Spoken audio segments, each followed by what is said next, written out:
आइए जानते हैं कि इमरान खान के वालिद को उनकी जॉब क्यों छोड़ना पड़ी थी और मियां वाली के इस न्याजी के लाड़काना के भुट्टो से दोस्ती कैसे हुई थी।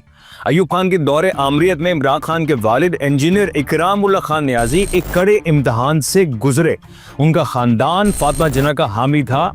यूं उन्होंने अयूब से मुखालफत मोल ली और नवाब ऑफ कालाबाद मियां वाली के इन न्याजियों के खिलाफ इंतकामी कार्रवाई पर उतर आए। नतीजा ये निकला कि कप्तान के वालिद को मुलाजमत से सबक दोष कर दिया गया। अगरचे मुखालिफिन ये दावा करते हैं कि उन्हें करप्शन के इल्जाम में निकाला गया था, लेकिन ये बात कभी साबित ना हो सकी। याद रहे कि इकराम उल्लाह न्याजी लंदन के इंपीरियल कॉलेज से ग्रेजुएट थे और जब वो लाड़काना में चीफ इंजीनियर के तौर पर तैनात थे, उस वक्त जुल्फिकार भुट्टो वकालत कर रहे थे। अयूब खान के इक्तदार के आखिरी दिनों में जब भुट्टो साहब को मियां वाली की सेंट्रल जेल में कैद किया गया तो बेगम नुसरत भुट्टो उनसे मुलाकात के लिए मियां वाली आई। उस रात उन्हें इकराम उल्लाह न्याजी के घर अजीम मंजिल में ठहराया गया, जहां उनकी शानदार मेहमान नवाजी की गई थी। अगली सुबह बेगम नुसरत भुट्टो ने जेल में जाकर भुट्टो साहब से मुलाकात की।